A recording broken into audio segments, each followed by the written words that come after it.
नमस्कार दोस्तों। देखिए प्यारे बच्चों, आज हम जो आपका बी पार्ट है सेकंड ग्रेड का भारत और विश्व वाला वो शुरू करने वाले हैं। और इसमें देखिएगा कई विद्यार्थियों को ये टॉपिक बहुत मुश्किल लगते हैं कि भारत और विश्व हमारा कमजोर है या जो है हमें ये थोड़ा हार्ड लगता है। पहली बार पढ़ रहे होंगे तो आपको हार्ड लग रहा होगा, बाकी ऐसा नहीं है। राजस्थान जी के आपने सैकड़ों बार पढ़ा है, इसलिए राजस्थान जी के आपको लगता है कि बहुत आसान है। जबकि ये पार्ट आपने नहीं पढ़ा होगा, इतना ज्यादा कोई एक दो बार कहीं पढ़ा होगा, तो आपको लगता है कि ये पार्ट बहुत मुश्किल है। तो जबकि ऐसा नहीं है, थोड़ा सा ढंग से इस पार्ट को पढ़ा जाए तो। और बाकी मैं जो आपको यहाँ पढ़ाऊंगा उसको बहुत अच्छे से आप पढ़ते हैं, और जो जो चीजें मैं साथ में बताऊंगा कि इस तरीके से आप इसको तैयार करो, तो इस पार्ट में आप कम से कम 30 में से 23-24 क्वेश्चन आप सही कर जाओगे। क्योंकि भारत और विश्व वाले में से आपकी परीक्षा में 30 प्रश्न आएंगे 100 में से, तो आप इजीली जो है उसको बहुत अच्छा सा कर लोगे। और बाकी कुछ एक्स्ट्रा किताब भी अगर आपको बताऊंगा, कई विद्यार्थी पूछ रहे थे कि सर कुछ ऑथेंटिक बुक्स वगैरह साथ में बता दीजिए जो हम पढ़ सकें, तो वो भी आपको बता देंगे। बाकी क्या आवश्यकता होगी क्या नहीं होगी वो मैं इसी वीडियो में आपको एक बार बता रहा हूँ सारी चीजें। देखिए राजस्थान जीके है, ये आपका हो चुका है। करंट अफेयर ऑफ राजस्थान है, तो इसके अंदर आपको कोई भी 1% भी चिंता करने की आवश्यकता नहीं है। आपके लिए देखिए सेकंड ग्रेड के अंदर सबसे बड़ी विशेषता आपकी करंट की ये है कि इसमें केवल राजस्थान का करंट आता है। पिछली बार जो वैकेंसी थी सेकंड ग्रेड की, तो उसमें मैंने यूट्यूब पे वीडियो बनाए थे 10-10 12-12 मिनट के। मैं लगभग 8-10 वीडियो बनाए थे, और टोटल मिला करके उनको अगर टाइमिंग काउंट करें तो 55 मिनट का वीडियो बना था पूरा वो, जिसमें सेकंड ग्रेड के लिए राजस्थान का करंट मैंने पढ़ाया था। और उस 55 मिनट के वीडियो में से आपके राजस्थान करंट के जो दो जीके के पेपर दो हुए थे, एक शायद 26 मई को और एक 31 मई को। तो एक पेपर में तो 8 प्रश्न आए थे करंट के 10 में से इस 55 मिनट के वीडियो में। और जो 31 मई वाला था उसमें शायद 7 एक प्रश्न आए थे। तो वो तब था जब वहां शॉर्ट के अंदर उसको चीज को मैंने समराइज करके पढ़ाया था। यहां मैं राजस्थान का करंट ज्यादा से ज्यादा आपको पढ़ाने का प्रयास करूंगा।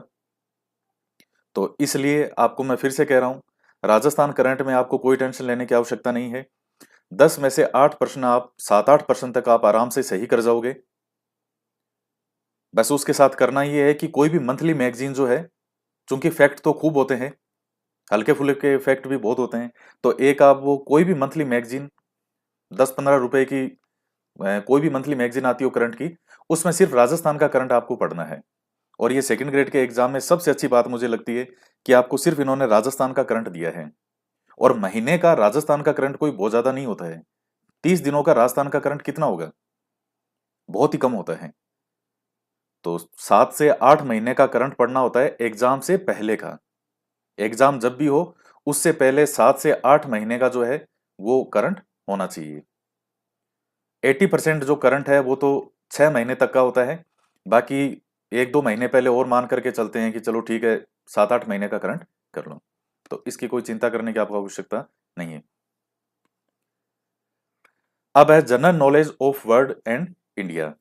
इसमें विद्यार्थियों को बहुत मुश्किल लगती है, लेकिन ऐसा कुछ भी नहीं है। जब आप पढ़ना शुरू करोगे तो आपको लगेगा कि वास्तव में कितनी शानदार चीजें हैं और कितनी आसान है।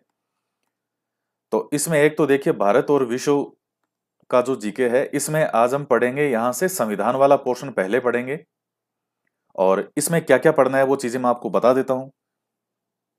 एक तो देखिए विद्यार्थी कह रहे थे कि सर कोई बुक्स वगैरह हमें बता दीजिए ऑथेंटिक, जो हम साथ में पढ़ सकें।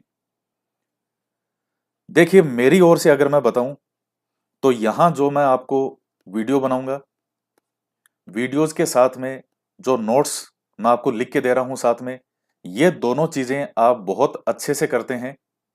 और उसके साथ में अब चूंकि सारे के सारे फैक्ट हैं, वो तो पूरा पूरा तो आ नहीं सकता संविधान, फैक्ट तो बहुत होते हैं। तो उसके लिए आप कोई भी एक गाइड जिसके अंदर आप एक प्रकार से ये है कि उसको आंखों से निकाल लो कि कोई जो बचे कुचे फैक्ट भी होते हैं वो भी आपके कवर हो जाए और एक मन की संतुष्टि हो जाए। मेरे हिसाब से मेरे अकॉर्डिंग इतना सफिशियंट है अगर आप करते हो तो। अब कह रहे थे सर फिर भी कोई ऑथेंटिक किताब हमें बता दीजिए, हम पढ़ना ही चाहें। एक तो देखिए लक्ष्मीकांत की किताब आती है, एम लक्ष्मीकांत की, भारतीय संविधान की। सबसे जो लोकप्रिय किताबों में मानी जाती है। यूपीएससी और पीएससी, जो स्टेट पीएससी है, उनकी तैयारी करने वाले विद्यार्थी इस लक्ष्मीकांत को निश्चित रूप से पढ़ते ही हैं, उनके पास में होती है, सबके पास मिलेगी। तो एक ये किताब कोई ऑथेंटिक में पढ़ना चाहें तो आप पढ़ सकते हैं। इसके अलावा अगर बात करें तो सुभाष कश्यप की किताब आती है, वो आप पढ़ सकते हैं। एक डीडी बसु की किताब आती है, लेकिन डीडी बसु के साथ थोड़ी सी प्रॉब्लम ये रहेगी कि इनके जो भाषा के वर्ड हैं वो बहुत ज्यादा हार्ड हैं। मतलब एक तरह से आप समझ लीजिए कि जो मूल संविधान है उसके वर्ड एज इट इज इस किताब में लिए हुए हैं, तो समझने में आपको बहुत प्रॉब्लम आएगी। तो हालांकि ऑथेंटिक और अच्छी पुस्तकों में मानी जाती है डीडी बसु, सुभाष कश्यप, लक्ष्मीकांत। आप इनमें से कोई भी पढ़ना चाहें तो पढ़ सकते हैं। मेरे अकॉर्डिंग तो फिर आपको मैं जो यहाँ वीडियो लेक्चर प्लस मेरे नोट्स, और इसके अलावा फिर आप कोई भी एक गाइड जो आपके पास हो तो आप उससे एक बार उन चीजों को और जो है वो कंप्लीट कर लें। एक चीज और, मेरे वीडियो लेक्चर और नोट्स के साथ में आप कोई भी पुस्तक अगर पढ़ते हैं और कोई भी अगर उनमें वेरिएशन आता है, कोई भी विरोधाभास आता है, तो उसमें मेरे वाले मैटर को ही आप सही मानना। क्योंकि कई बार विद्यार्थी अभी भी जैसे इधर उधर चीजें वो पढ़ते रहते हैं, फिर बार बार पूछते हैं सर आपने ये लिखा है था तो ये वाला सही है कि ये वाला सही है। मेरी ओर से है, मैं आपको ऑथेंटिक ही लिखा रहा हूँ, जो मूल बैरेक्ट है संविधान का, उससे चीजें लेकर के पढ़ा रहा हूँ। तो ऑलरेडी वेरीफाई करके ही आपके सामने रखा जा रहा है, तो मेरे वाले को ही आप सही मानना। क्योंकि मेरे वाले में कोई भी अगर ऑब्जेक्शन कल को होता भी है तो मेरे पास ऑथेंटिक प्रूफ है भारतीय संविधान का। बाकी कोई और ज्यादा आपको चीजें इसमें इधर उधर करने की आवश्यकता नहीं पड़ेगी। देखिए क्या क्या पढ़ते हैं इसमें। Major landmark in the constitutional history of India with special reference to government of Indian act 1919 और 1935 का एक्ट।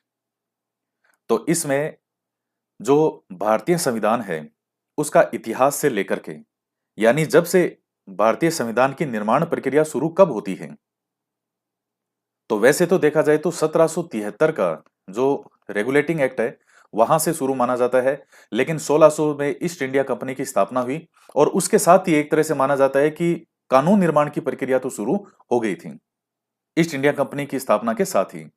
अब उसके बाद में समय समय पर जो कुछ एक्ट आते गए, कुछ कानून आते गए, तो वो मैं संविधान वाली वीडियो में बताऊंगा आपको।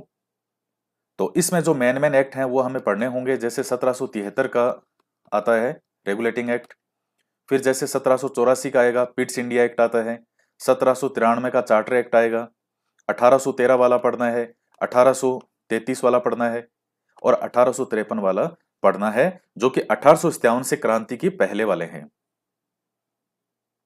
और 1857 की क्रांति के बाद अब जो भारत पर डायरेक्ट शासन हो गया था ब्रिटिश क्राउन का, ब्रिटिश जो है कंट्री का, पहले ईस्ट इंडिया कंपनी के माध्यम से यहां शासन हो रहा था। उस समय जो भी एक्ट यहां आए उनको हम कहते थे चार्टर एक्ट। और 1857 के बाद जो भी एक्ट आएंगे, जो भी कानून आएंगे, चूंकि वो डायरेक्ट ब्रिटेन के द्वारा ही अब सब कुछ संचालित किया जा रहा है, तो उनको हम भारत शासन अधिनियम कहते थे। तो अब इसके बाद में 1857 तक तो ये हो गए। 1800 ये वाला जो है 1853 का चार्टर एक्ट। और अब ब्रिटिश ईस्ट इंडिया कंपनी का शासन समाप्त और डायरेक्ट ब्रिटिश क्राउन का शासन शुरू। तो उसमें फिर आगे जैसे 1858 का जो है वो गवर्नमेंट इंडिया एक्ट आएगा, भारत शासन अधिनियम। फिर 1861 का आएगा, फिर 1892 का आएगा, फिर 1909 का आएगा, फिर 1935 का आएगा, 1919 का। तो आपके मुख्य रूप से कि भारतीय संवैधानिक विकास के अंतर्गत शुरू के जो एक्ट हैं उनके बारे में आपको बेसिक सी जानकारी होनी चाहिए, और 1919 और 1935 के बारे में आपको अच्छे से जानकारी होनी चाहिए। तो ये सब चीजें हम पढ़ेंगे। इसके बाद में देखिएगा Gandhi's contribution to national movement. तो महात्मा गांधी का जो है वो राष्ट्रीय आंदोलन में क्या योगदान है, तो इसके अंदर आपको जो पढ़ना है वो पूरे गांधी जी के जन्म स्थान से लेकर के और उनकी मृत्यु तक जो भी सारे उनके आंदोलन हैं कि कौन कौन से उन्होंने आंदोलन किए भारत में। 1915 के अंदर गांधी जी जब वापस भारत आते हैं तो 1915 से लेकर के और उसके बाद तक, बाकी पहले जैसे जन्म वगैरह है वो बेसिक सी चीजें वो तो पता होनी चाहिए, लेकिन मुख्य रूप से 1915 से लेकर के और फिर आगे 1947 तक जो भी गांधी जी का योगदान था। इसके बाद में है अंबेडकर एंड कॉन्स्टिट्यूशन, तो भीमराव अंबेडकर जी और संविधान। तो इनके बारे में पढ़ना है कि अंबेडकर जी का क्या योगदान था संविधान के निर्माण में, कॉन्स्टिट्यूशन मेकिंग। इसके बाद है सैलेंट फीचर्स ऑफ इंडियन कॉन्स्टिट्यूशन, तो भारतीय संविधान की जो मुख्य विशेषताएं हैं वो हमें पढ़नी है। तो यह है कि भारतीय संविधान की मुख्य विशेषताएं कौन कौन सी हैं वो हमें पढ़ना है। फंडामेंटल राइट्स, मूल अधिकार वो पढ़ने हैं, ड्यूटीज मूल कर्तव्य पढ़ने हैं, और directive principle of state policy और नीति निदेशक तत्व, तो ये पढ़ेंगे हम। उसके बाद है इंडियन प्रेसिडेंट और प्राइम मिनिस्टर, तो भारत के जो राष्ट्रपति और प्राइम मिनिस्टर भारत के प्रधानमंत्री। इसके बाद में है इंडियन फेडरल सिस्टम, और फिर है मेजर पॉलिटिकल पार्टीज। तो ये जो जो टॉपिक हैं हमारे, हम टॉपिक के अनुसार ही पढ़ेंगे जो जो आपका सिलेबस है, और बहुत ही अच्छा और बहुत ही प्यारा सिलेबस है। अच्छे से दिमाग लगा के और पूरे दिलो जान से पढ़िएगा। मैं आपको फिर से कह रहा हूं, जो बी पार्ट आपको इतना मुश्किल लगता है उसमें से 30 में से आप 23-24 क्वेश्चन आप सही कर जाएंगे, अगर बहुत अच्छे से आप पढ़ते हैं, ईमानदारी से पढ़ेंगे तो ये जो वीडियो था इसमें आपको कुछ चीजें ये बेसिक सी आपको बतानी थी। और जो ये एजुकेशन साइकोलॉजी वाला आपका पार्ट है इसमें 8 यूनिट है, तो इसके अंदर भी आप कम से कम 20 में से 17-18 आप सही कर जाएंगे। तो आप यकीन मान के चलिए कि मैं जो बता रहा हूं वो अच्छे से आप उसको प्रिपेयर करते रहें, बहुत जबरदस्त आपका रिजल्ट रहेगा, बहुत शानदार आपके नंबर आएंगे। फर्स्ट पेपर के अंदर 200 में से 120, 130, 140 नंबर लाना आपके लिए कोई एक आश्चर्य की बात नहीं होगी। और अब जब ये और हो गया है कि मिनिमम 40% नंबर लाना जो है वो अलग अलग पेपर में अनिवार्य है। जैसे ये फर्स्ट पेपर है तो जनरल कैंडिडेट के लिए जो उसमें यूट्यूब पे वीडियो बनाया था मैंने कि मिनिमम जो है वो पासिंग मार्क कितना रखा गया है कि कम से कम इतना तो आना ही चाहिए। तो फर्स्ट पेपर और सेकंड पेपर दोनों के अंदर आपको अलग अलग 40-40% तो मिनिमम नंबर लाने ही पड़ेंगे। दूसरे पेपर में अगर मान लो आपके 80% आ गए या 90% नंबर आ गए और इसके अंदर आपके अगर 38% नंबर आ गए तो फिर उसका कोई मतलब नहीं है। यानी अलग अलग मिनिमम 40-40% तो होने ही चाहिए, फिर आगे दोनों को मिलाकर के मेरिट बनेगी, दोनों पेपर को मिला के। तो 40% का मतलब होता है फर्स्ट पेपर में 200 में से 80 नंबर आपके कम से कम आने चाहिए। तो आपको कोई चिंता करने की आवश्यकता नहीं है, 200 में से आप 120 नंबर तो कम से कम लाओगे, यह मैं आपको पूरे विश्वास के साथ कह रहा हूं। इतने नंबर आप ले आओगे आराम से। बाकी फिर आपकी स्ट्रेंथ है, आपकी क्षमता है, आपका विवेक है और आपकी बुद्धि है और आपकी फिर आगे की मेहनत है कि आप और कितना तेज दौड़ते हो। तो 130 नंबर, 140 नंबर, ये 150 नंबर, ये कोई आश्चर्य की बात नहीं होगी। और आप में से कितने विद्यार्थियों के आएंगे और मैं आपको नंबर दिखाऊंगा कि देखिए इनके नंबर आए हैं। तो आज हम जो है कॉन्स्टिट्यूशन वाला पार्ट शुरू करेंगे और बहुत अच्छे से पहले इसको कंप्लीट करेंगे। तो नेक्स्ट जो वीडियो आएगा वो भारतीय संविधान से आपका शुरू है। इसके अलावा देखिए जो वीडियो लेक्चर में आपको समझाता हूं तो जब समझाते हैं तो बहुत सी चीजें समझाई जाती है। अब जैसे मैं आपको संविधान समझाऊंगा तो मेरे दिमाग में पूरा संविधान चल रहा होगा। तो जब आप नोट्स को लिखते हैं, जो कि मैंने आपको सभी महत्वपूर्ण बिंदु लिख के दिए हैं, तो उसके अंदर आप जब नोट्स को नोट डाउन करें तो वीडियो लेक्चर में कोई एक्स्ट्रा पॉइंट अगर आपको मिलता है और आपको लगता है कि हाँ इसको ऐड करना चाहिए तो आप उसको ऐड कर सकते हैं अगर आपको आवश्यकता लगे तो। बाकी ऐसी कोई आवश्यकता नहीं है। आप वीडियो लेक्चर को अच्छे से सुनिए और नोट्स को अच्छे से याद कीजिए। तो मिलते हैं फिर नेक्स्ट क्लास में।